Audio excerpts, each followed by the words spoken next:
Okay, so family, it's so good to see all of you. This has to be a record as far as FDG is concerned in terms of attendance.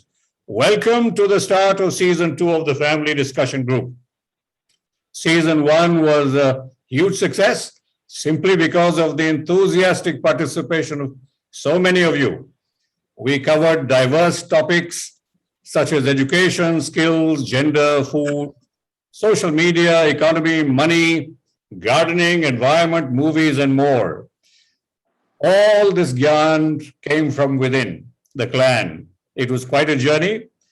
For the 57 speakers in session 1 who spoke in season 1, a huge thank you. Let's continue this journey in season 2, starting today. New topics, new speakers, but the same objective: connect, discover, and learn. We have connected, we have begun to learn, but let's discover a little more about the family. So, a large part of season 2 will focus on that. Banks use Know Your Customers, KYC. We are starting today KYF, Know Your Family. We are now 5 generations, maybe 300 plus strong, in 5 continents, several nationalities, siblings, cousins, second cousins, third cousins, the wonderful people who married into the family and enriched it so much. This is quite a clan. Cannot think of another that is so vast, so diverse, and yet so close and connected, and so rich in knowledge and experience in hugely diverse fields. From government service to private sector to entrepreneurs to exciting startups and so much more to learn. The family has 12 clans, as you all know, started by the 12 children of Babuji, Ram Saran Das, and BBG, Gulab Devi. Let's discover these clans in a little more depth. Let's acquaint our generation 3 and 4 about generation 1 and 2. Let the generation 2 discover what Gen 4 is doing. So let's start KYF today. We call this Parivar Tales, Roots and Branches. Today we kick off season 2 of FDG with the clan of Sushila Prasad, Sheila Buaji to me, the oldest daughter of Babuji and BBG. I will dispense with the usual practice of introducing the speakers because that will be done by Gauri today, the granddaughter and the leader of today's session. By the way, please stay till the end. I have an important announcement to make. Over to you, Gauri. Take it away. Right, here we go. Namaste. Hello, everybody. It is so exciting to see all of you. We are so happy that you are all here.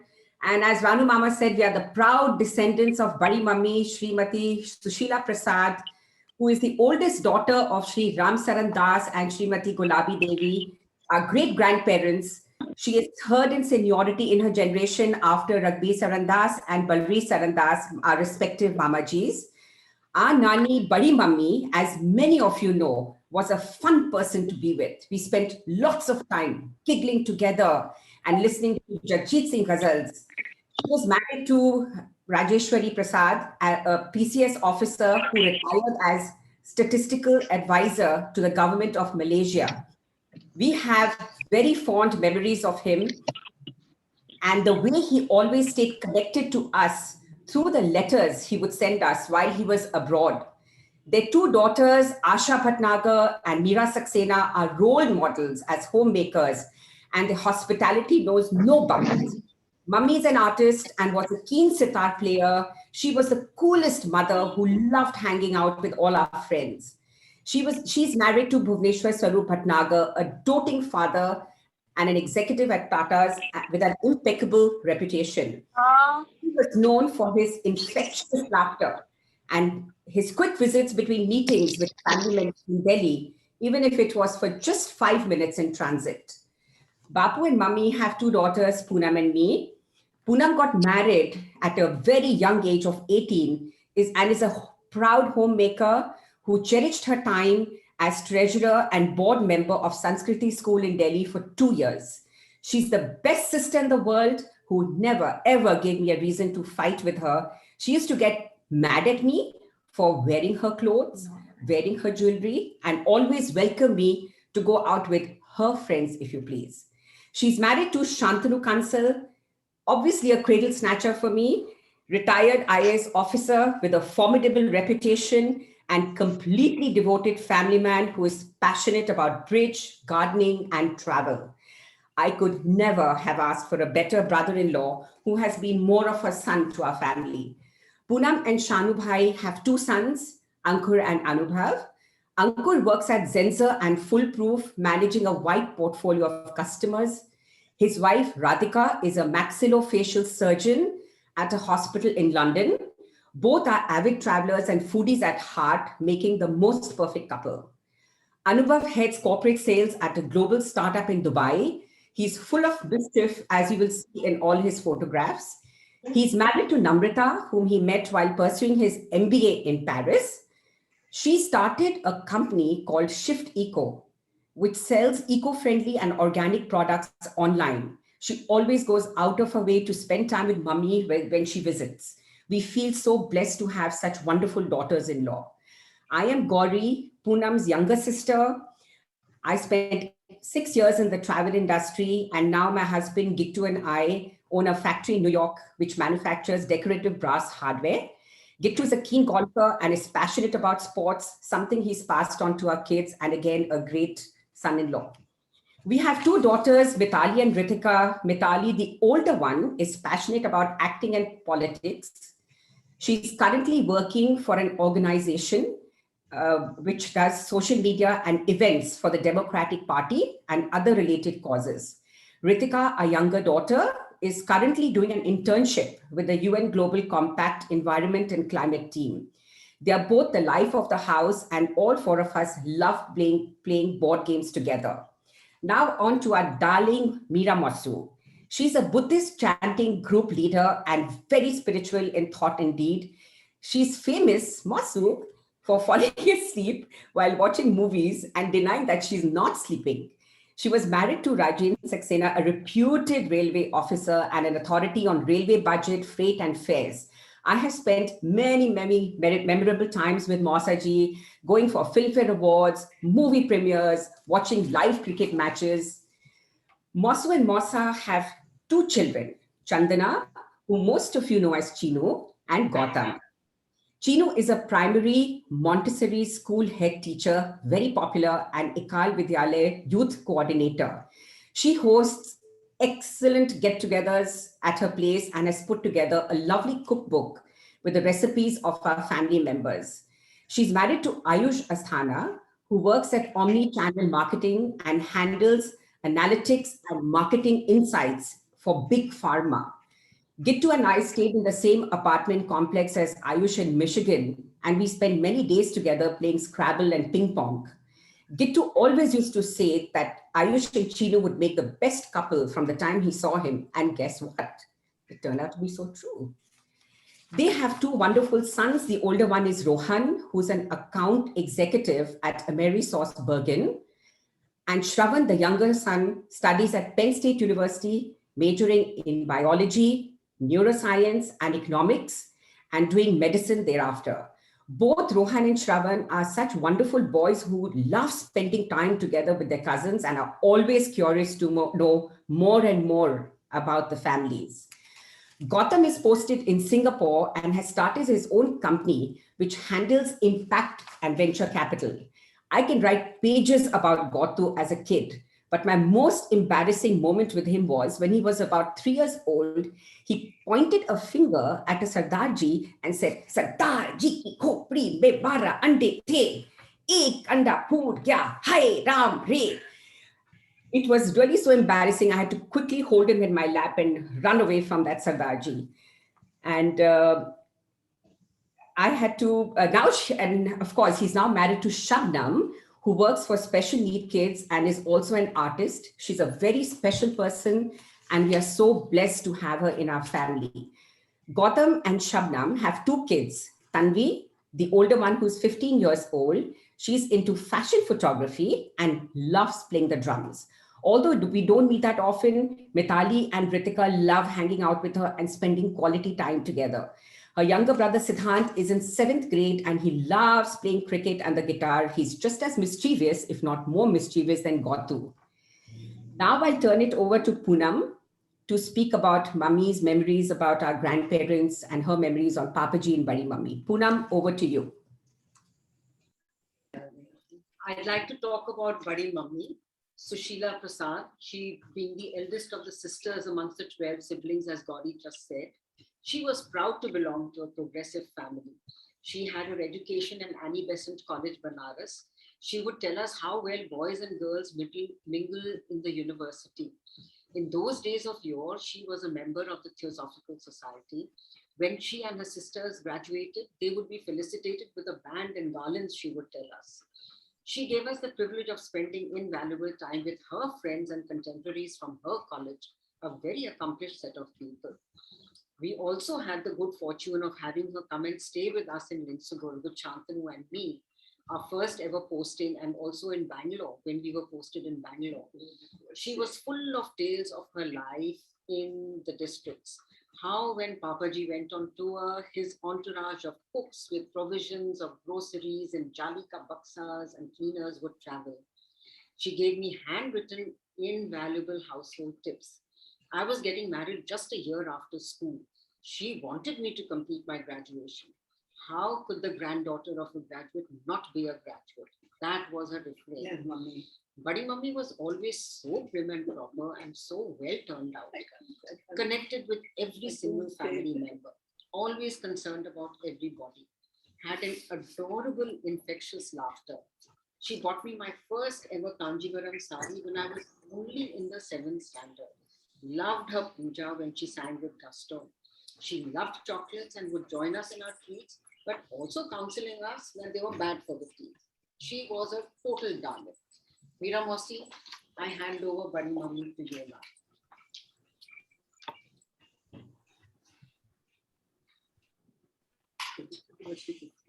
Unmute yourself, please, Meera Jiji.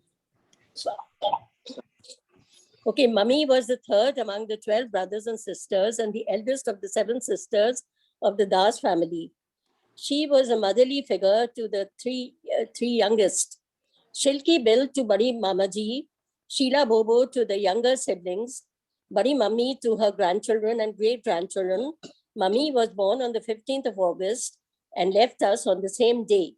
She had her education in Vasant College, Banaras, where she made lifelong friends, writing to them regularly on postcards, not leaving an inch of space. Delving into memory lane, I recall their fantastic reunion in Mumbai with joy writ large on their faces. They sang old college songs, laughed and chatted with gay abandon. She continued corresponding with them till the very end. Mummy and Papaji's marriage was strongly opposed by Papaji's side and was not attended by the main members of the family because she was not a mother. She did not go to her sasural after the wedding, but straight to Basti in UP where Papaji was posted, accompanied by Bauaji, my daddy, who was a great support. Gradually, Mummy won them all over and became the joy of the family.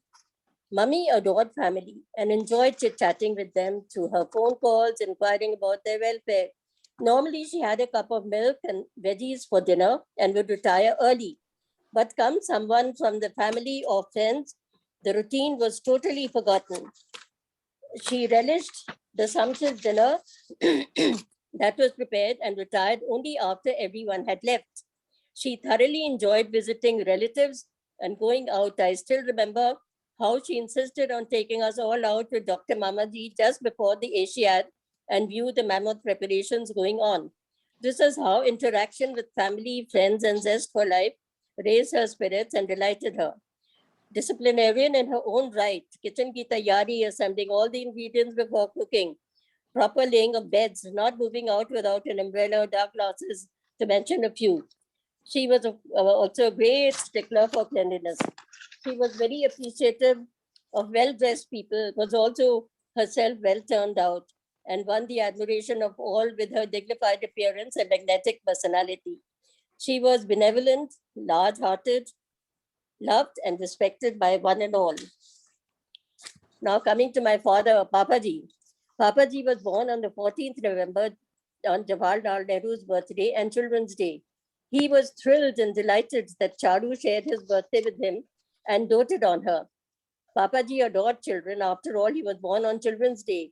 He regularly took me to flower shows when I was a kid and would make me recognize and memorize the names of flowers and would take me up later. At breakfast, very often we had a competition as to who could peel the boiled egg better.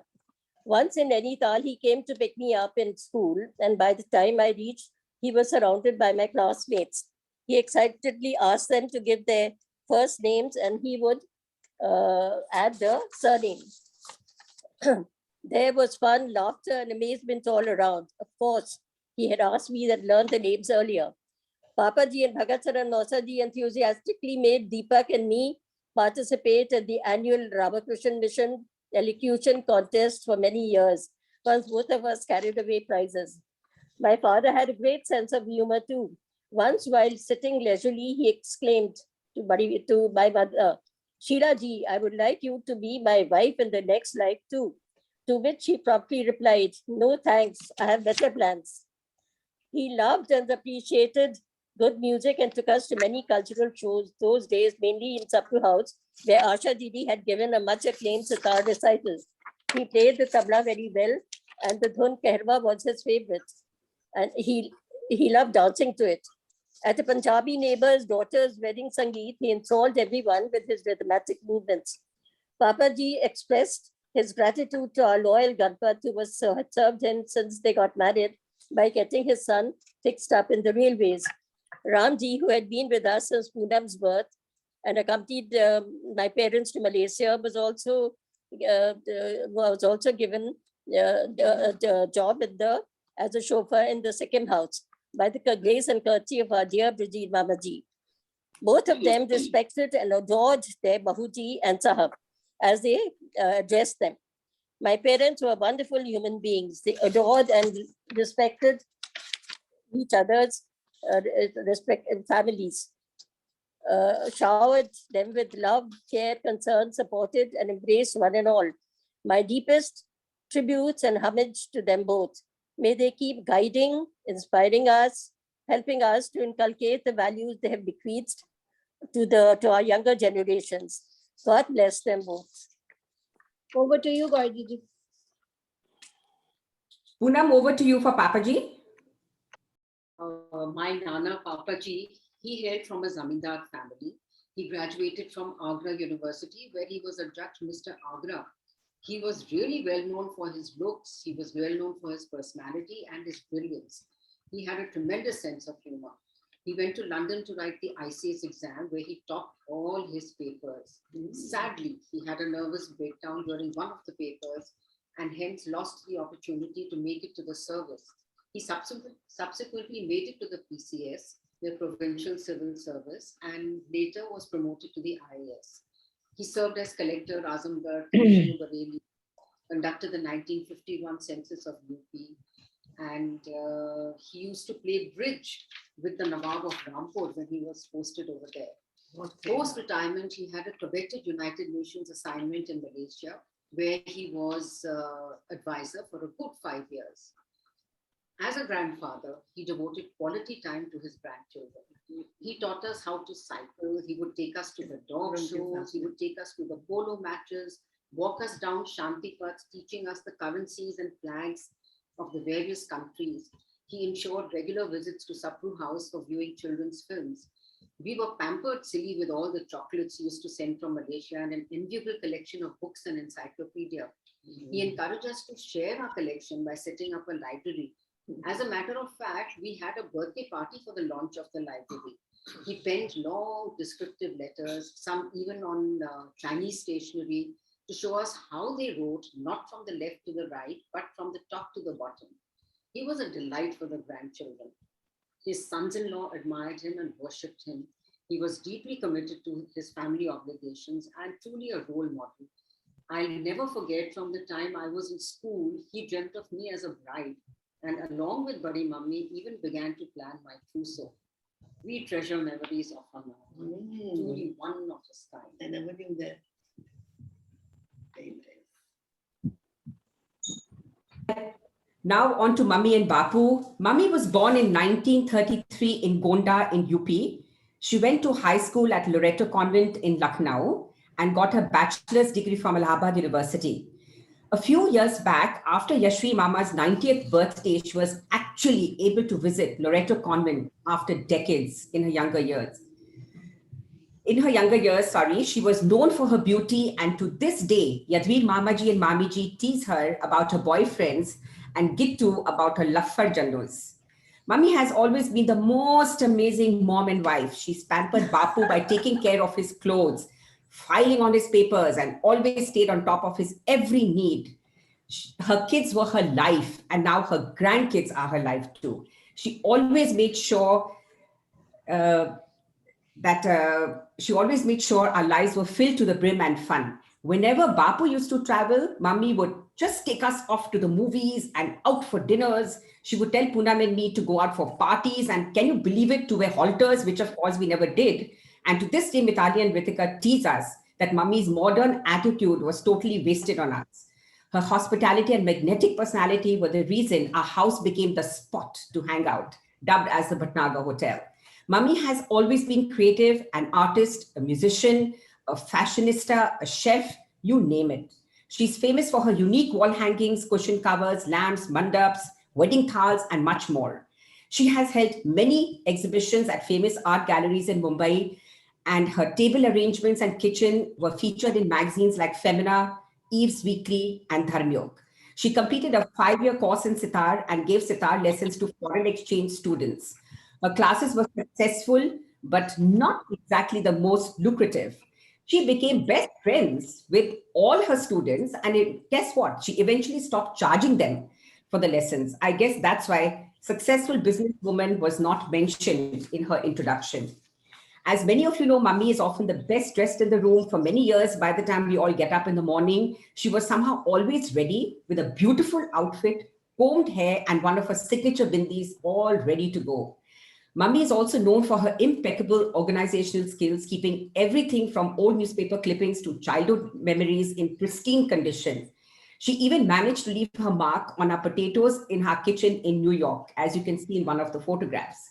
Her closet was so well labeled that if a thief broke into the house, they would have such an easy time finding everything they wanted.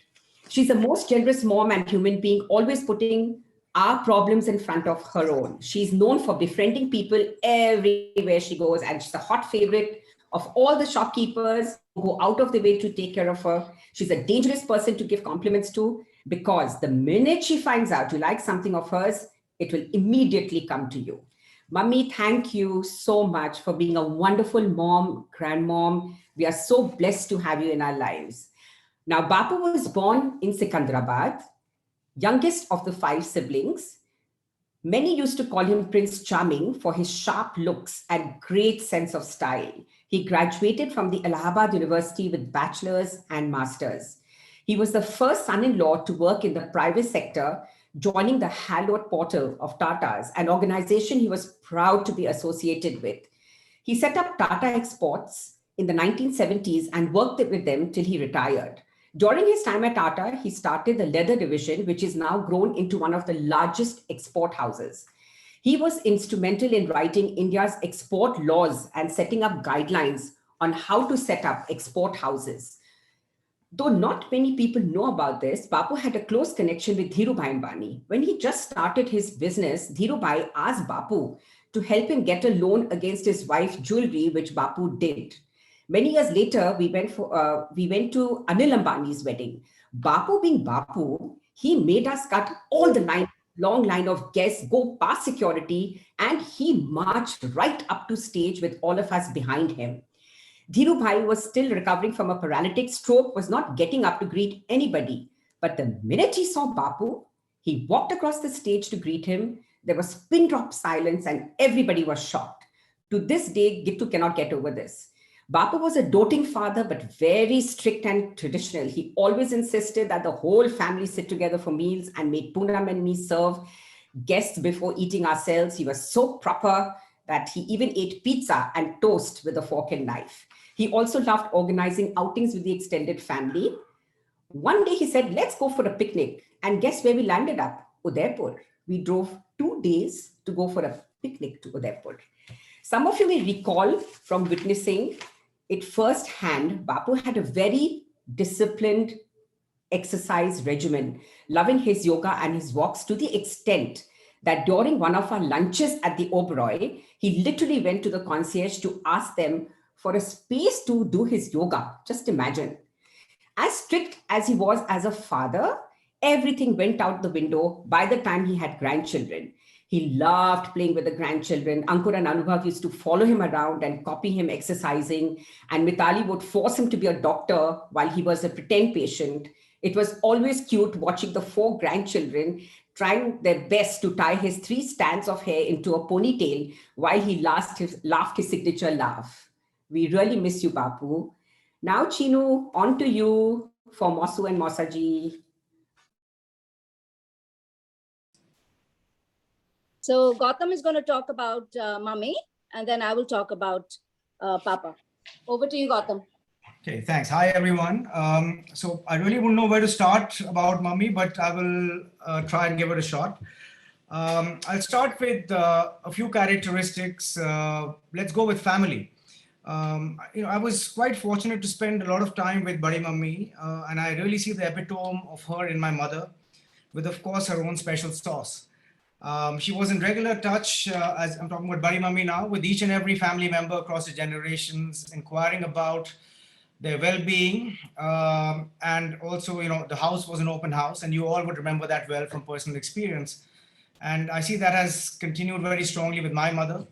There is pure, innocent joy and pleasure when she's interacting with her extended family.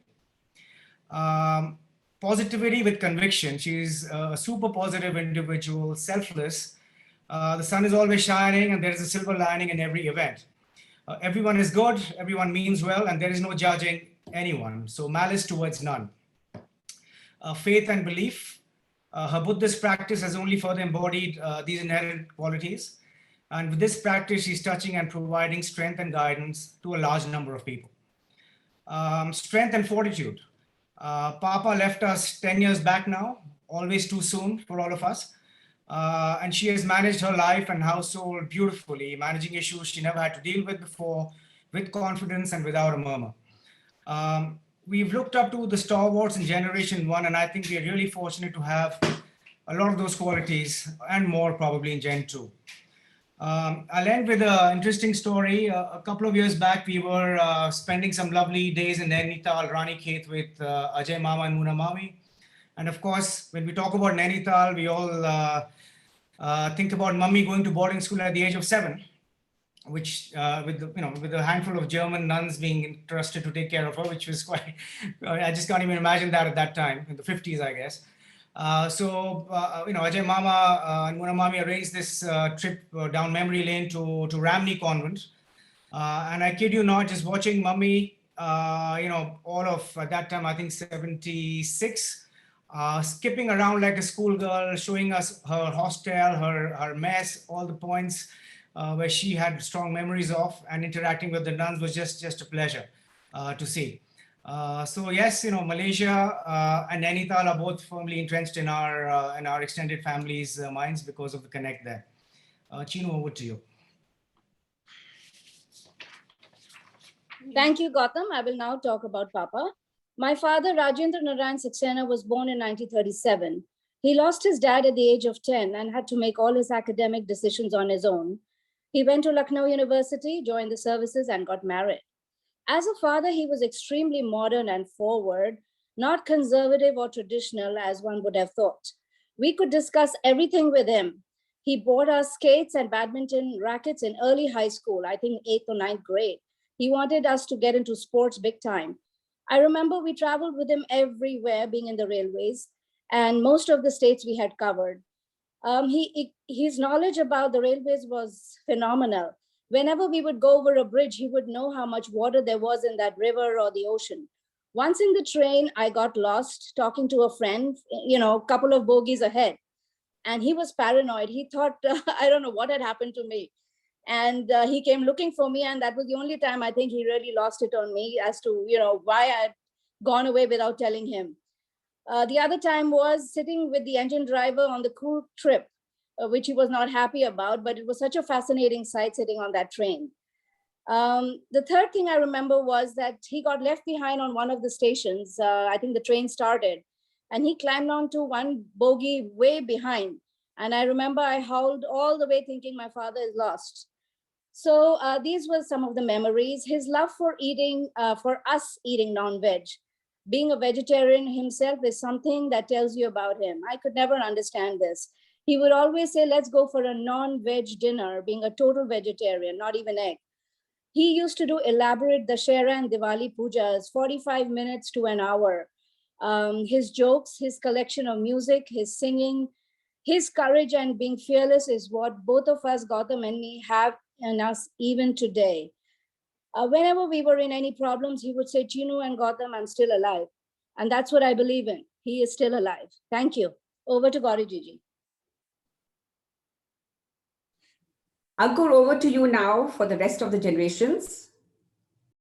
Super, thank you. That was really nicely done. I hope you all can hear me. I'm going to talk about my mother first. Poonam Bhatnagar was born in 1957 at the Breach Candy Hospital. She studied at Villa Teresa, where she was a prominent student, a favorite of the teachers, a competent sports person, and a captain of her house. After school, she joined Elphinstone College, and at a very, very young age of 19, she was swept off her feet by my father, Shantanu. They met because their fathers had been friends for a long time and used to hang out in London together. If you were looking at the photos carefully, you would have seen a photograph of the two of them together well before any of the kids were on the scene. At the tender age of 19 in 1976, she entered the district life.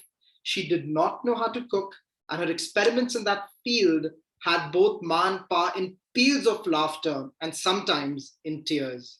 When she was 23, she took over the duties of a collector's wife, presiding over a ladies' club, organizing activities, undertaking charity works. She then moved to Delhi and completed a Montessori teaching course and taught in a play school, where she ended up teaching Anubhav and a lot of his friends. On return to Bangalore, true to her word to Badi Mummy, she completed her MA in history, learned how to drive because mom and dad were building a house which was 15 kilometers away, and that was the only way she could oversee it. Very often, Papa's colleagues would complain to him about how they saw his wife driving and how fast she drives. In subsequent postings in Delhi with Pa, she had a brief stint with the Travel Corporation of India with Mossy, and then she took on the role of treasurer on the board of directors of the Sanskriti school. Ma is a master baker, and when I was young, I tried to actually take her product to market and try to get our local supermarket to actually stock her cakes, which they did, to humor me, I think. But she's now also a very accomplished cook. One of the reasons I love coming back home. We all love coming back home to her cooking. And she's also taken on traits from her mother and taking tremendous interest in soft furnishings, interior decoration. She has her father's easy laughter and is a great conversationalist. Her phone is always busy. You can never get in touch with her when you want to talk to her. She's also very sweet and gullible. On one trip to Hyderabad, Pa pointed out to an absolutely random masjid with two minarets and told her that it's the Char Minar. And because of an earthquake, two minars had been destroyed.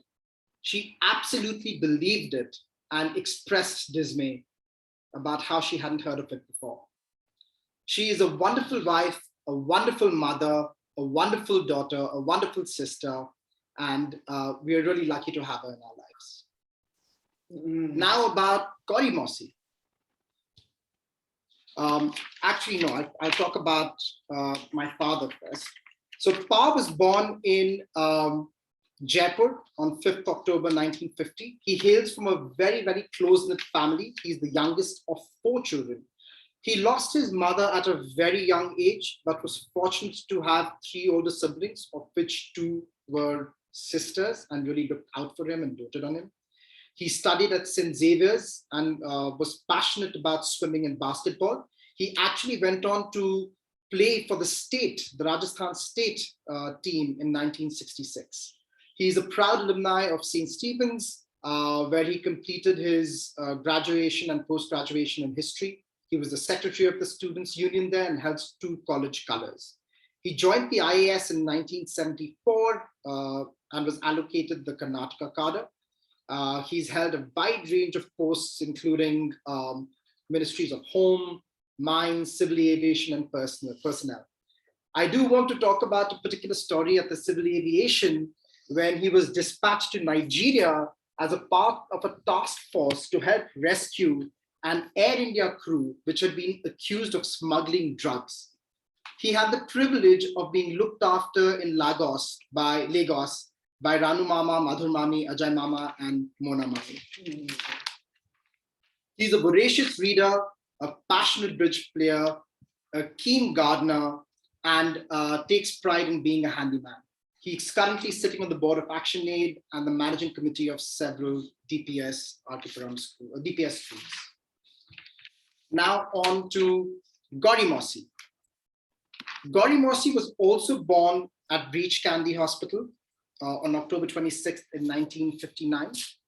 Grew up at Nathansea Road, the famous Maheshwari Mansion. She did her BA Economics and Commerce from Elphinstone College, and then went on to do her travel and tourism from KC College. She's quite the travel expert. She worked for 2 travel agencies, 1.5 years at Ind Travels, followed by a glorious 6 years at SOTC, where she got to travel extensively with them through Europe, USA, Japan, and the Far East. Even today, if you want to know anything about Switzerland, she's the person to go to. As a part of her job, she had to visit new cities, discover things to do, find good hotels, and establish good Indian restaurants. She also had to manage tour bookings, manage train tour escorts, and staffs across many branches. She had to create travel brochures and ads. She's full of stories from this era in her life. Post-marriage, she has joined Gittu Mosa in the family business and not left since. Of course, many of us also know her as the co-founder of the world-famous Modi Hotel. It's one of the most exclusive hotels in the world, but also one of the most open hotels in the world. Gauri Mausi met Gittu Mosa thanks to orchestration of meetings by their respective mothers. The one thing you need to know about Gauri Mausi is her superpower, which is her ability to sneeze really loudly. It's a mega sneeze. That sneeze has led to many, many funny events, such as making an old man fall off a chair during a sales meeting, or causing a little girl to run out of a restaurant in Udaipur, or triggering a man's whistling keychain that was nestled in his shirt pocket on an aeroplane, which left him really embarrassed. And of course, making Ritika's pediatrician fall off in the middle of her examination. Gauri Mausi has many hobbies: painting, playing games, managing the Modi Hotel, of course, and she's extremely passionate about the brass business that she runs with Gittu Mosa. On to Gittu Mosa. Gittu Mosa was also born in Bombay in 1951 on December 31st. He grew up in Bangalore and Delhi, and he was full of mischief in his younger years. Actually, he's still full of mischief. He famously studied at a girls' school in his very early schooling years, and he was involved in incidents of nada pulling. And by that, I mean, he used to pull his teachers' pajamas nadas. He loved to gate crash weddings, welcome people at these weddings that he wasn't part of, enjoy the food, and even pose with the couples. He was also famous for being Jackie Shroff's tormentor when they used to hang out on the streets of South Bombay. He's very, very passionate about sports. by education, he's a Bachelor of Science and he majored in chemistry. Before he got into the brass business that you know him for, he was involved in many other activities. For example, he used to trade in rubies in Frankfurt, which came from mines owned by his dad. He owned a travel company and a grocery store in London, and he also traded in cement and sugar. He's an accomplished mechanist and can stand in for any of his workers at his factory. He's very fond of driving and loves long distance driving, which is also why the Modi Hotel offers free pickups from the airport for the guests.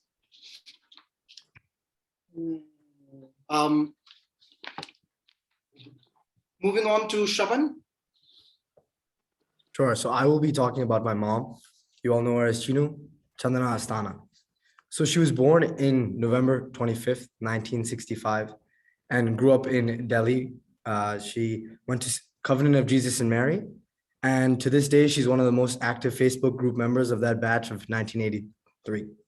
She was in the school march squad. She played track and field. She was a sprinter. And she never fails to mention that at any of my basketball games. She went to many school dances and all in all loved school. She then went on to college in Mumbai and she had a lovely time living with Asha Masi and Bhuvneshwar Masa. She returned for master's to Delhi in poli science and branched into advertising. And there she met a lot of interesting people on the way. And she fondly remembers that time. She was then married to my dad, who I'll talk about next, in 1995 and came to the US and changed careers. Since 2009, she's been a Montessori teacher and she had done lots of training and went back to school. And I remember as a kid growing up, I would see her going to school as a great role model for me.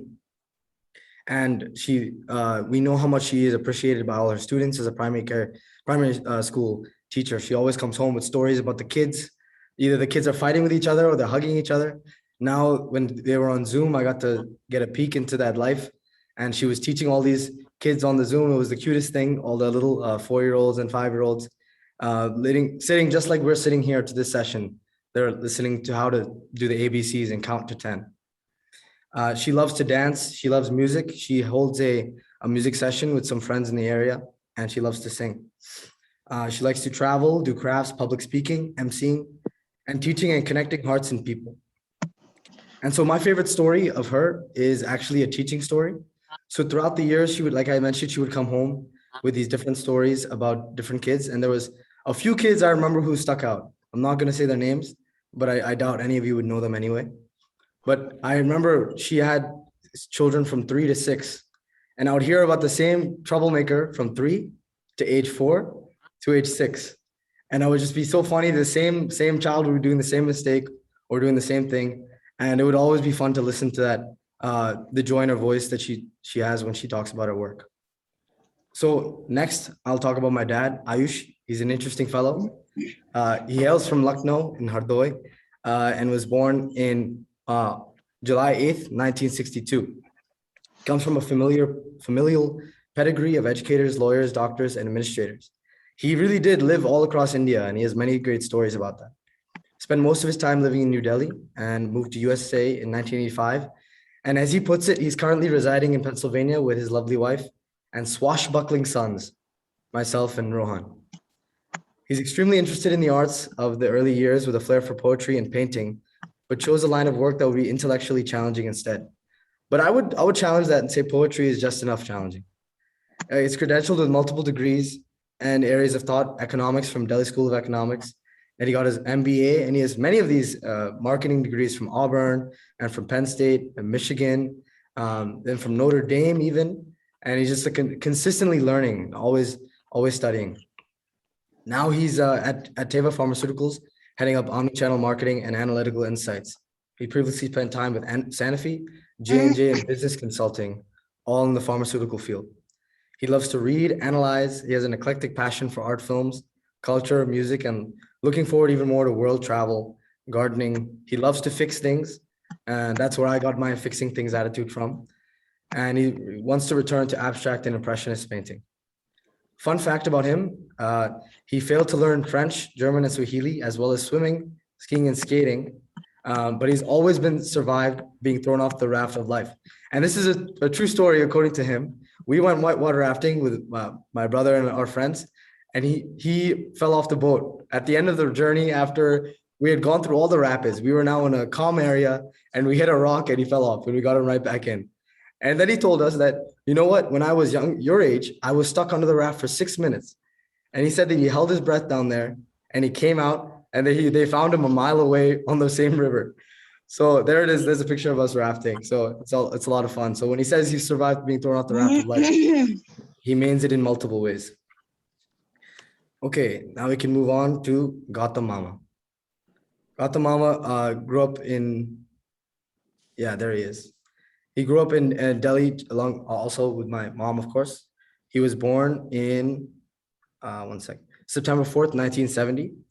He got his undergrad in India and left India in 1996 for an MBA in the US. He lived across the US, Hong Kong, and now in Singapore. He's had the coolest houses that I've been able to visit across the world, and I've been able to try lots of foods as well. Over 20 years, he spent in investment banking doing mergers and acquisitions in the global TMT sector. He's now the funder of an impact-focused venture capital fund that deploys capital with a purpose. He's very passionate about investing in technology-enabled companies that addresses emerging market needs with distinct solutions for those in the lower income groups. He loves exploring global cuisines with Japanese right at the top. Like he likes his wines and he likes his mixology. And he also likes the Qawwali Sufi genre and music and enjoys fitness and sports, specifically skiing and badminton in particular. He enjoys spending time with family and, as he puts it, especially with Chino's two mature brats, myself and Rohan. An interesting story, I think this is a great story. His grandfather, in a way, established the family's connection with Southeast Asia and Malaysia and Singapore in particular in the 1960s and 70s. And we and the extended family grew up hearing stories about the travels across Asia and life in Singapore, Malaysia.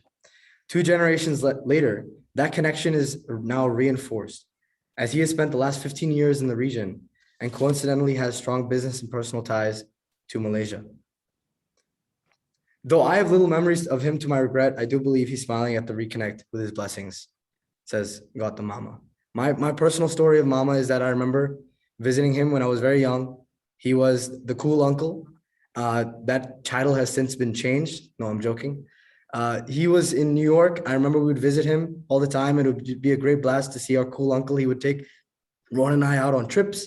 We would take us shopping. He once bought the entire Nike store in the US because the Singapore prices are insane. So I remember watching the receipt be printed and more receipt be printed and more receipt be printed. And I just remember that those stories, it's a lot of fun. Now we go on to my mommy, Shabna Mami. She is a self-described daughter, a wife, and a mom. She was born in April 8th, 1977. She's also a painter and a nature lover.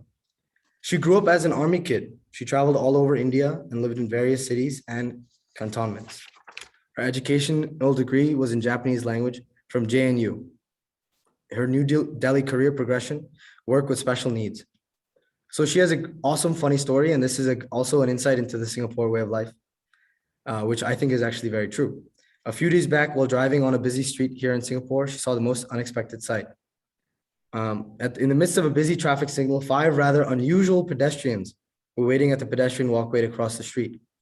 As soon as the light turned red for the traffic to halt in one straight line, in a very disciplined manner, 5 black chickens in various sizes led by one giant rooster crossed the pedestrian walkway. They took their time gloating and thriving in the attention from passersby who had literally stopped in their tracks to watch this unusual parade. And right in the nick of time as the last few seconds of the red light ticked by, they were safely on the other side, pecking on some sweet grass, nonchalantly as if this was the daily routine for them. And these are just some of the law-abiding, dutiful citizens of Singapore getting along and not messing with traffic. So that story tells you a little bit about Mami, and that she's very perceptive and that she notices things that we often don't.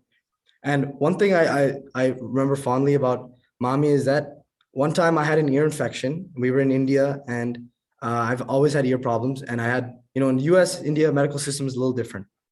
So I remember she would give me Raki on my ear. And I didn't know what that was. My pediatrician never told me that. He never prescribed that. So she would give me Raki on my ear. And the next day I would feel better. And it's not just that she's trained in Iraqi, but her warmth and personality, that's how it comes out and that's who she is. And that perceptive ability, her perspective, I love having conversations with her and I hope everyone gets a chance to do the same. Okay, thank you. I'll give it back to Gauri Masi. Ankur, sorry, back to you. I will be talking about Ankur and Radhika. So Ankur was born in 1980 at the Elizabeth Nursing Home in Mumbai. After spending his first few years in the districts, which he barely remembers, he grew up in Bangalore and Delhi. He did his engineering from Manipal. He says that I used to comment that it was a 4-year paid holiday. I don't remember having said that. After finishing his engineering, he did his MBA from Narsi Monji in Mumbai. Ankur has been working in the technology sector for almost 2 decades. He started with tech in the banking sector, took a break to join a startup that was revolutionizing digital media publishing. He is now back in the corporate sector and focusing on experience design and digital transformation in the retail and consumer services sector with Zensar Foolproof. In his spare time, Ankur advises startups and has dabbled in media tech and crypto. He is actively involved with a startup focused on harnessing the power of social commerce. The startup is running pilots in India, US, UK, and Sri Lanka.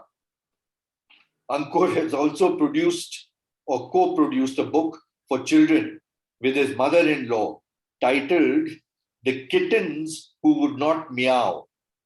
The book is available worldwide on Amazon. Ankur, the geek, loves anything to do with speed and is enthusiastic about motorcycles, automobiles, and snowboarding. He is an adventurer, a trekker, and goes on cross-country drives on his mobile. Loves to use his drone. Once that drone got stuck on a tree in Wales, and the tree, which was almost dead, had to be brought down to rescue his drone. Now on to Radhika, his soulmate. Radhika was born in Bombay and in the same hospital as Ankur, Anubhav, and Mitali. She grew up moving from city to city and lived in Bombay, Calcutta, Delhi, Houston, New York, and Gaborone in Botswana before finally settling in London to finish high school and her higher education. She works as an oral and maxillofacial surgeon. To pursue this, she did a degree in dentistry from King's College London and then in medicine at Barts in the London. She is a member of the Royal College of Surgeons of Edinburgh and will be completing her FRCS in the next few years. Radhika and Ankur met 5.5 years ago thanks to their loving aunt, Madhur Mami. Both had no expectations that their first meeting would result in their tying the knot. Funnily, Radhika was studying for an exam when she met Ankur on that day and told him that she had to go home to study at 9 p.m. Ankur thought this was just an excuse. But thanks to another set of mutual friends, they were set up again at a party 3 weeks later. Outside of work, Radhika enjoys spending time with Ankur. She is a great foodie, and it is reported that when she's traveling abroad, she first books the restaurants and then buys the tickets. She loves traveling and has traveled extensively. She shares with Ankur a love for the outdoors. She treks, swims, and plays golf. And now over to Ankur to give a small brief on Anubhav and Namrata. So let's talk about Anubhav. Anubhav was also born in Bombay at Elizabeth Nursing Home in 1984.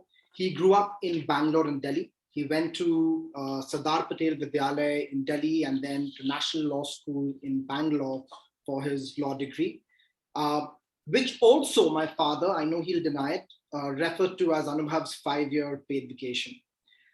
He worked as a corporate lawyer in London just short of 5 years, but then decided he wanted to do something different. He claims he was enamored by the job of a salesperson and decided to do his MBA in Paris. It is at HEC that he met Namrata. After a 4-year stint with LinkedIn in Bangalore, he moved to Dubai and is now heading enterprise sales at a global tech real estate startup called Blueground. His company is working hard to ensure people can live comfortably wherever they choose to live and work in the world. Anubhav and Namrata started dating only in the last 3 weeks of the program. Anubhav had signed up for an exchange program with New York, with Stern, but that 3 weeks was enough to convince them that they wanted to spend their lifetime together. Anubhav has always had a large number of friends. He's always been popular. And he loved having people over at home. However, when he would be asked how many people are coming, he would say 5.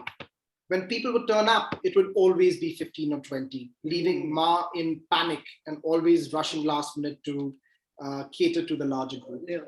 He has a ready sense of humor, loves teasing people. He has the privilege of being the only grandchild to be able to pull both his Nana's ears and Dada's ears and not get into trouble. He was also the only grandchild to not be scared at all of either his parents or his grandchildren. He's very passionate about football, both watching and playing. He's an ardent Arsenal fan, which I think he may be regretting in the last couple of weeks. He's also very, very fond of skiing. Namrata was born in Bombay again, but this time, like her mother-in-law and like Gauri Mausi at Breach Candy Hospital. She grew up in Saharanpur. She is one of 2 children and has an older brother who also lives in Dubai with his wonderful wife. She did a high school in Williams Girls in Dehradun and then went on to Lady Shri Ram College in Delhi University, and then did her MBA in HEC Paris, where she met Anubhav. Namrata worked for 12 years in HR. She was a trailblazer there and did a phenomenal job rising to the top echelons of a consultancy in Dubai. However, she quit her career in HR to pursue her wishes of being an entrepreneur. She has set up an e-commerce platform called Shift Eco in Dubai, which focuses on eco-friendly products. The website's shifteco.e. She met Anubhav during her course at HEC, as mentioned already. She comes from a wonderful, fun-loving, health-conscious family. And there's a very funny story relating to this. When her graduation was happening in Paris at HEC, some friends of Anubhav came up to him and asked him if Namrata was a very important person because they saw 2 bodyguards escorting her everywhere she went. It turns out that they were referring to her supremely well-built father and brother. Namrata enjoys traveling. She's passionate about entrepreneurship and to build a company from scratch. She has an infectious laughter and is an extrovert. Namrata and Anubhav have just extended their family by introducing Eddie, a Jack Russell Terrier, to the family. Moving on quickly to Mithali.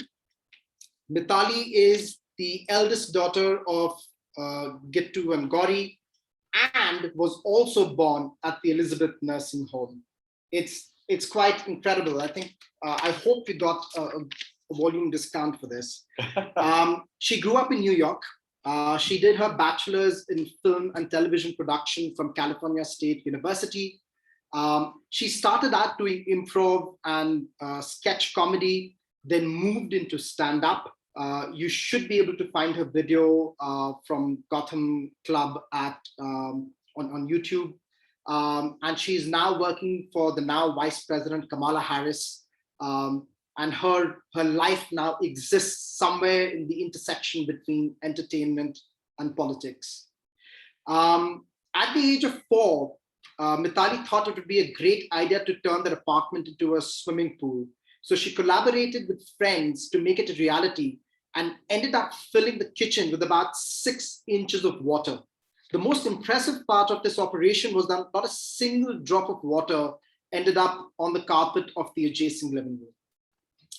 Amongst her hobbies and passion, apart from acting and traveling and keeping up with the latest movies and TV shows, she wants to work towards a future where Black, Indigenous people of color, and particularly Indian Americans, are visibly involved in elevating these communities at all levels of US politics. Ritika. Ritika was born in Queens, New York. She grew up in Queens in New York. I guess that's just because she is a queen. She received a BS in applied physics with minors in math and sustainable business practices from Northeastern University in Boston. And she loves Boston. She studied abroad in Iceland and interned abroad in Milan. She completed a 3-month fellowship at the online climate change school, Terra.do, in early 2021. She's had 3 6-month internships while in college, ranging from software development to academic research on solar cells, alternative materials for solar cells, material R&D for semiconductors and lithium batteries. Currently, she's interning on the environment and climate team at the UN Global Compact in New York. Ritika's hobbies, fighting climate change and plastic pollution are her biggest passions. Some hobbies include playing the piano, playing tennis, drawing, painting, decorating, bundi ka raita, and beating people at games. She says that her true calling is making sarcastic comments and bullying her cousins. But unfortunately, it isn't lucrative enough to pursue as a career. And as one of her victims, I'm very grateful for that. Can I hand over back to you, Shravan? Sure, let's do it. We're going to talk about Rohan, my older brother. He is a student of life. He was born on December 20th in 1996 in Lansdale, Pennsylvania. He followed in my dad's footsteps and made the best out of his own Penn State experience. And he also stays in touch with many of the batchmates. And now we have a pretty cool friend group from Penn State and several other schools around the area. Rohan took great leadership in his marketing organization and had a great experience at Penn State. And I think he grew into the person he is today.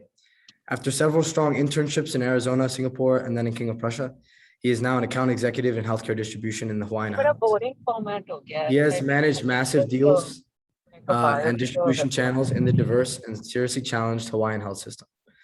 One funny story about him is he once got lost in the city of Philadelphia at the age of 5 and got onto a ferry. And the family found him later after running around like crazy. And there was a big commotion trying to find the little 5-year-old Rohan, who may have been shipped off to another city or another state. And it seems like he kept on running away. He got lost in the mall one time. And I remember this time we found him under some clothing rack or something. And even today, he's still running away. Right now, he's calling in from Colorado while the rest of the family is in Philadelphia. He is really into real estate, basketball, hiking, and nutrition.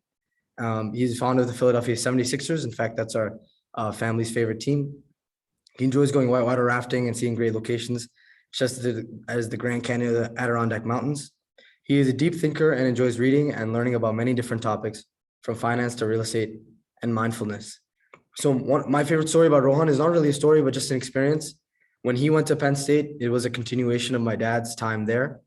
And whenever I would visit, he would show us the campus. I remember I tried the dining hall food for the first time. I thought it was the best food I've ever tried. Now, after being here myself for 4 years, I can say it's not that great. But I love to visit Rohan and see his friends and just I looked up to him as an older brother. And so I always look up to those experiences, watching how he interacts with people, how he does his work, and how serious he is about family.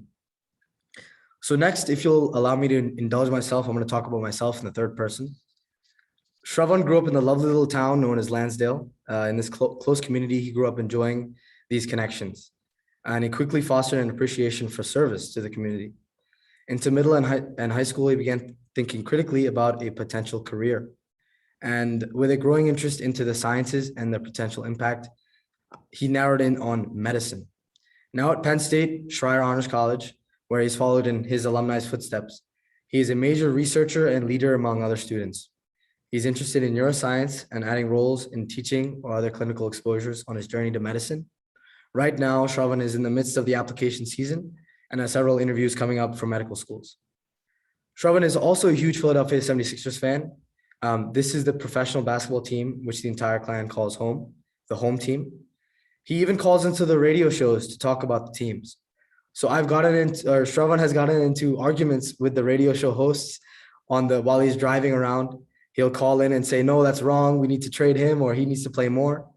And so he started to think about even writing for the team as a hobby. He also enjoys whitewater rafting and hiking. And he enjoys traveling and exploring new things, especially exploration, not just of location, but of cuisine, of people, and trying to learn new skills as well. Above all else, Shravan loves to connect and impact others, and that's why he's pursuing the medical field. Next, I'll talk about my cousin Tanvi. Tanvi was born on December 27, 2005. I remember that day because I was 6 years old. I didn't really know what the concept was of being an older brother. I was always the young one, always following. And so when Tanvi was born, it was a change in my life in that way. She grew up in Singapore. She's still there.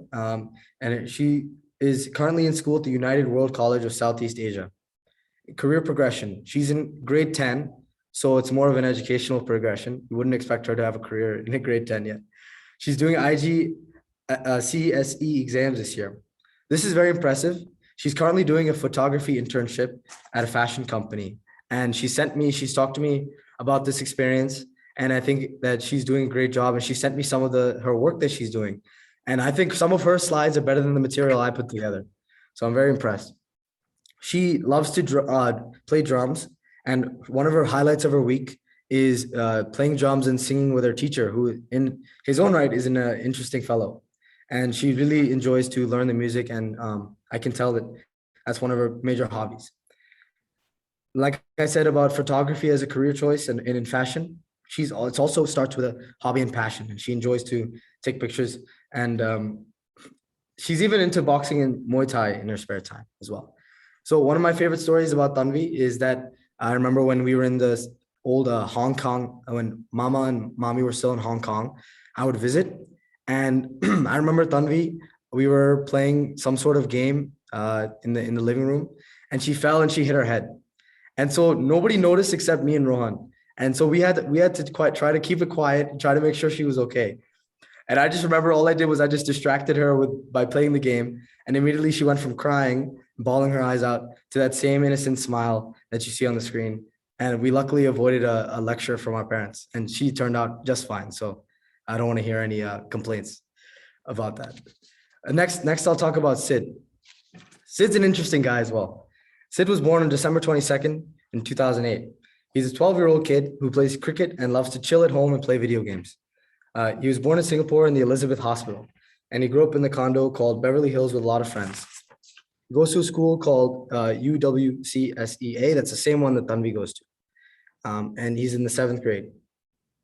He thinks his career is going well because he gets good grades and he doesn't fail his classes. I agree, Sid. I agree.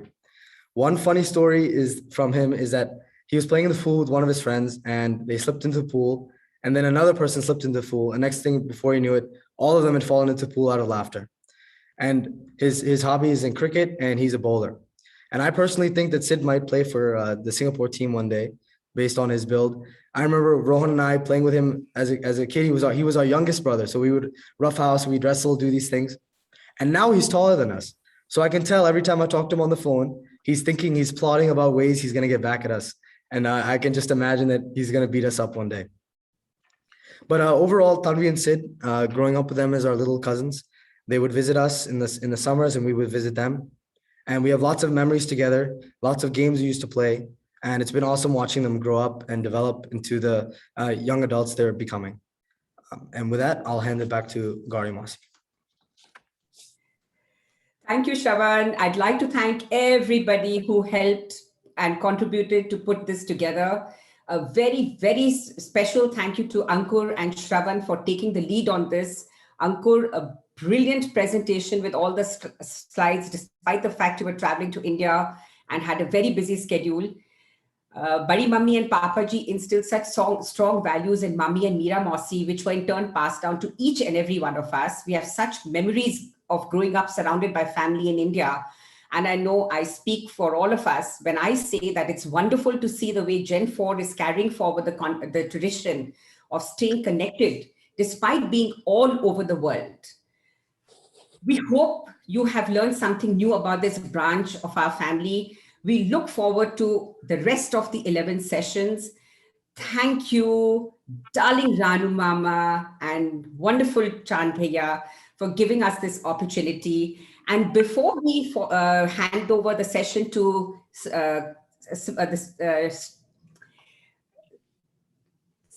for a question and answer session, Chino would like to sing one verse from Mausaji's favorite song. So Chino, on to you, and then please hand it over to Subira. Thank you. Thank you, Gauri Gigi. It's going to be just one verse, so we're going to finalize this very soon.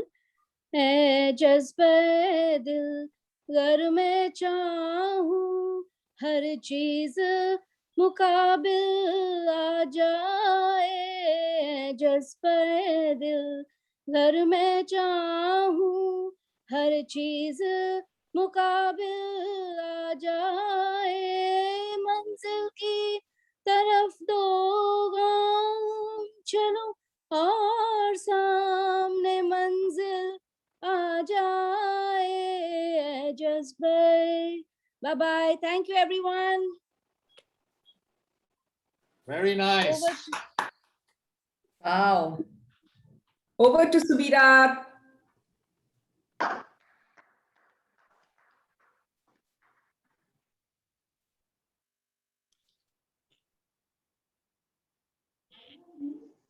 No. Ankur, are you going to put off the screen or? Unmuted. Absolutely. Yeah. Yeah. Hello, everybody. Thank you so much. What a wonderful start, kickoff, sixer, whatever you want to call it. I don't think there are any questions, but there's a very interesting comment from Viresh Bhaiya, who says, Gauri, asal baat bataun. So I think we should get Viresh Bhaiya to respond. Dr. Viresh Bhatnagar, please. On the side, Gauri has threatened me to bury me in a garden. मैं कुछ नहीं बोलने वाला हूँ. वीरेश भैया ऐसे मुकरिए मत. डर लग गया भाई बोल लो डर लग गया लॉन्ग डिस्टेंस है डरने की बात नहीं है. फिर किसी से. Okay. So I think Ankur was talking about St. Elizabeth's being the go-to nursing home, and Jayant has already put it in the chat. There were several more. Both our children, Arjun and Aditi, were born there. Namita's daughter Surabhi was born there. So Ankur, when you go to Bombay, I think you could get a belated family discount, please. Thank you. Share it amongst all of us. That's a good one. But there's something to it. Good crop coming out of that hospital. Yeah. So Veera, I want to share something. Please. So I just want to tell the family, that Poonam, Gauri, Charu, Pankaj, Chand and I grew up together. We went to the same schools, the initial preschool, etc. And we were in and out of each other's lives as young children. And what that showed us was that, we never hesitated to visit each other, stay with each other, do things together. Our parents were so close. It was really like one large extended family. And those memories have stayed till today. So if I see Poonam, or if I see Gauri, if I see Charu, if I see Pankaj, the minute we see each other, we go back to those days and the nostalgia comes alive. So I think parivars are about closeness, about bonding, about that emotional connect, which is sustained over a period of time. I mean, Gauri may be miles and miles away, but we still take like, we were all living together, picnicking together. Another small story which I want to share is that when Rajeshwari Pupaji was on his UN assignment in Malaysia, in Jesselton, I think. So, he used to visit Bombay. And once or twice, women who were Miss Malaysias had come with him. You remember Poonam and Gauri? We used to have these Miss Malaysias visiting us. And we used to go for these picnics with the Miss Malaysias. And Poonam and Gauri and Charu and I and Chand used to wonder, what is so special about these Miss Malaysias? Because we were young children. And then Sheila Buaji said, they all dress very smartly. And she bought us all stretch pants. Those were the hottest things in those days. So we bought stretch pants and our mothers had no money to buy us tops. So Asha Bua cut a curtain and she made tops for Poonam, Gauri and me. Stretch pants with beautifully artistically made tops out of a curtain. And we looked as smart as Miss Malaysia. Yeah, thank you. Where are the pictures? Namita, what about the giggling fits when you are all together? Yes. Oh dear, that is really something. Chand can also talk about it. Charu can talk about it. Pankaj, everybody's online. Yeah. Since there's such a large family presence and all my buajis and chachas are here, I never dared to ask my father-in-law this, but I would like to know what the origin of the word bobo was. Well said. Well said. Well said. Well said. I think you should have asked Yashvir Mama, because I remember him once saying, when he was going for this very interesting movie in Bombay, starring Derek Bobo, in his words. Oh, God. That I will always remember of Yashvir Mama. Not the Bo Derek, but the Derek Bobo. Absolutely, you're right. And Bobo, by the way, Bobo is a symptom of Bhatnagaritis. that should answer your question. As is Phaleri Aloo, okay, and Chane Pani, all Bhatnagaritis. My God, we had Chala Pani for lunch today. Oh. Can I share one more incident about Badi Mummy and as you refer to the her focus on good dressing and just smart dressing. As a kid, if I ever was going out wearing a full sleeve shirt, and of course she would recce me up and down before I was leaving the house for any party or any dinner, and she would look at my sleeves and she would say, "No, going out with the full sleeve shirt, you have to fold it up." And then she would fold it up for me and it would be very precise. So it could not be here or it could not be here. It had to be just rolled up, just that. And then only would she allow me out. So, there was a lot of memories and learning from just, her stylishness there. So I have slapped one member of this clan several times. And members of this are not. That would be Gautam. To be unnamed. In the family, can please guess who I have slapped very hard in this clan? This is the person who's laughing the loudest.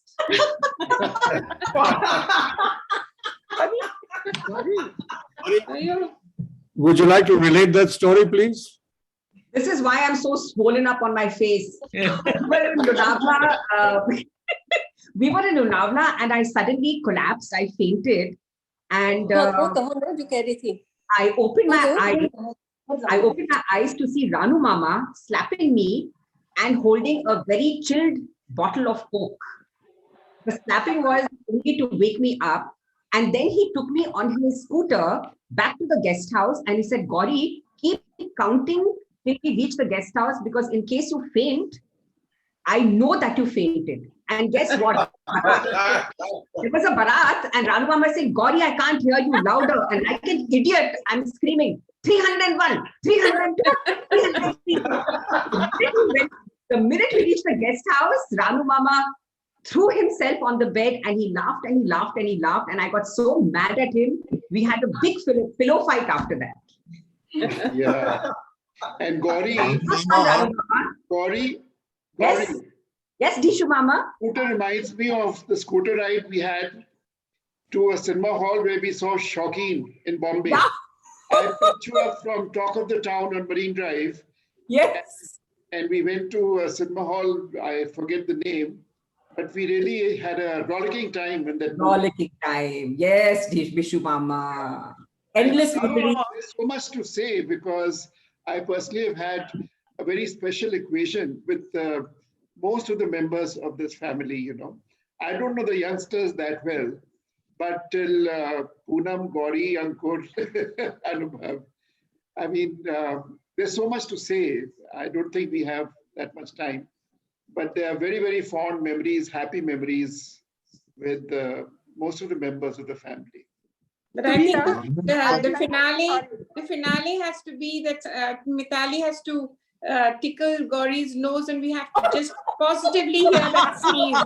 We just have to hear that sneeze now. Yeah, Ranu Mama, I was going to ask you, the slaps, were they only on the cheeks or did they hit the nose as well? Because that's another You have to hear that sneeze, Gauri. You have to live up to your reputation and make us hear that sneeze. I would like to ask, Gauri Mausi, did you also faint once when you met Rishi Kapoor? There was a Rishi Kapoor painting incident as well. Rishi Kapoor, I didn't faint.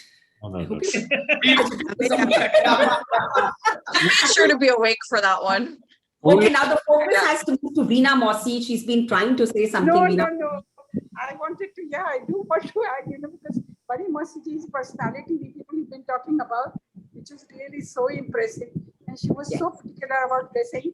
But you people have not mentioned that she was one of those in that generation who always talked in English, most of the time in English, if you recollect.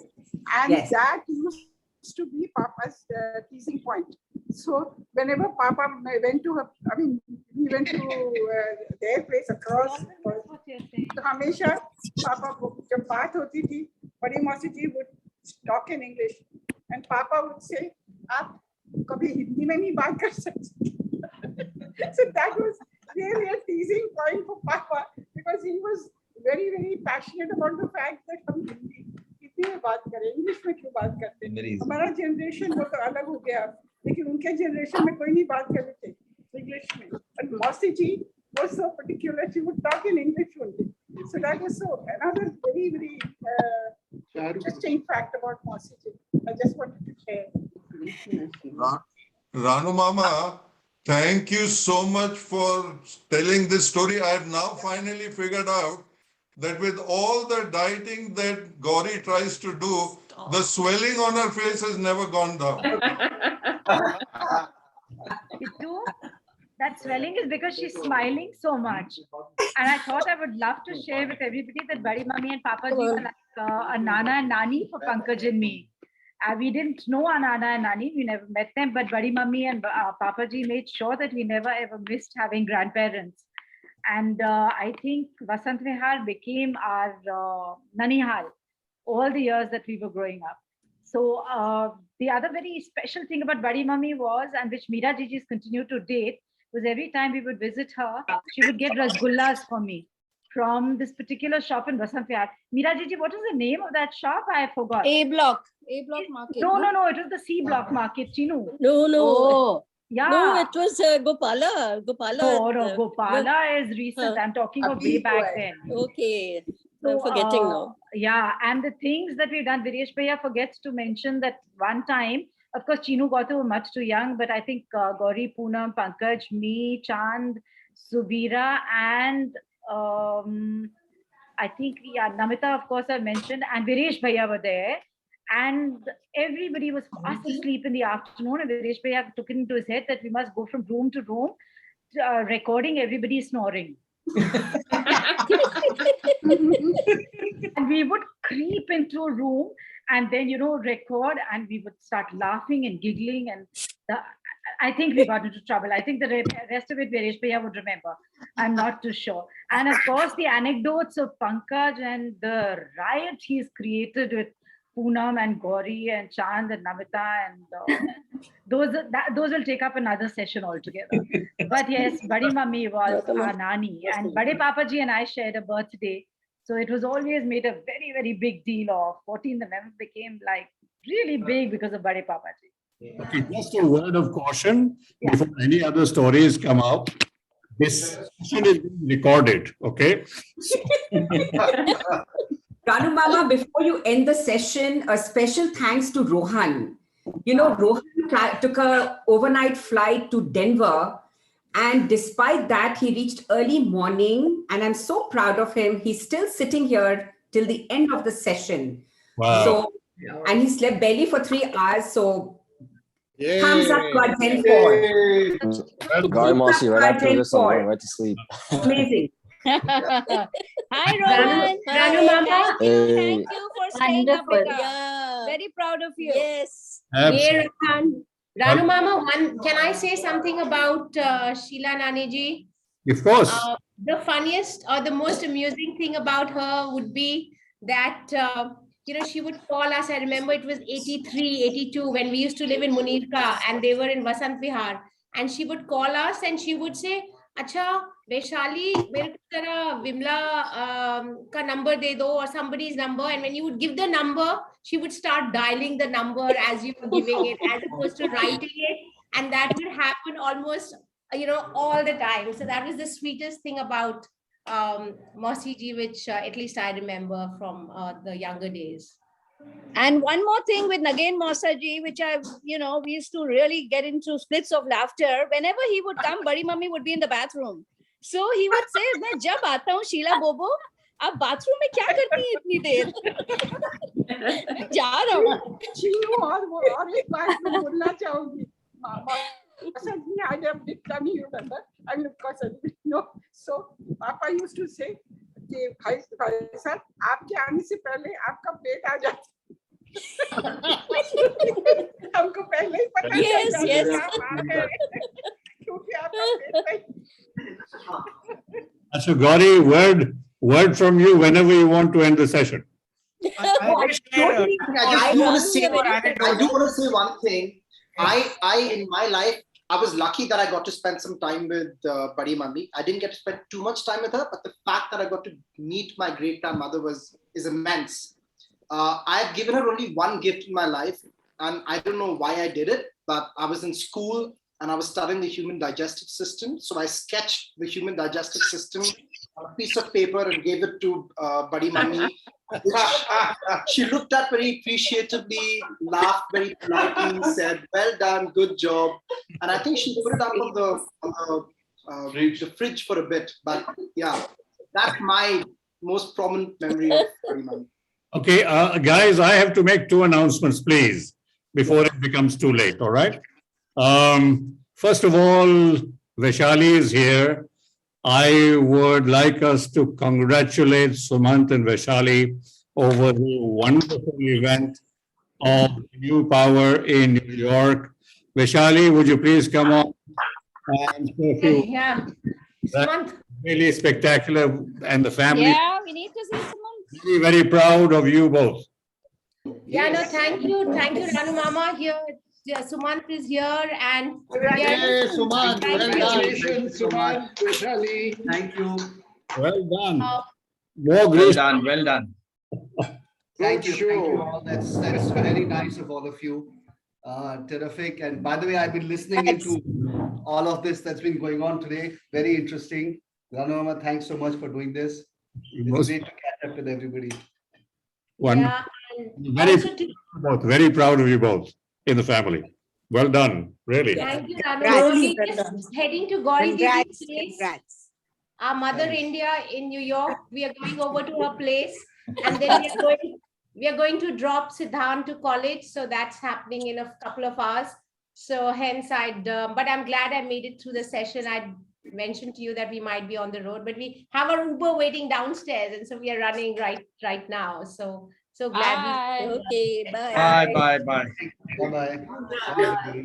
Bye-bye. Bye. So I have another announcement to make. We have started season 2 of FDG. As usual, I would talk about the next. So a fortnight from now, Shivi is going to lead a session on defense industries and the procurement in India. So from this very fun family session to a very serious session will happen a fortnight from now. A fortnight thereafter, Namita will lead a session about the Raghuveer Sarandas family, Parivar, Tales, Roots and Branches. So Namita is going to do that about a month from now. And everybody's been waiting for Devi to do a session on nature and his wonderful photographs. So that'll happen a month and a half from now. And so these are the 3 forthcoming sessions. Please stay on. This has been a record-breaking attendance, and it's been so much fun. It's been so much fun and so much learning. Gauri and everyone in the clan, thank you so much. You really worked very, very hard, and I think you set pretty high for the next few sessions to have. Yes. The bar is very high. The bar Nothing is stuff. very Nothing high. is tough for Namita Gigi. Nothing is Yes, tough. absolutely right. Thank you, Mama. Thank you so much. Thanks, Anu Chacha. Thank you. Bye. Thank you so Thank much. you. Bye. I hope you keep leading the family this way, Ranu Mama. Will do. Well, I'm not going anywhere. I'm not going anywhere. Okay, bye.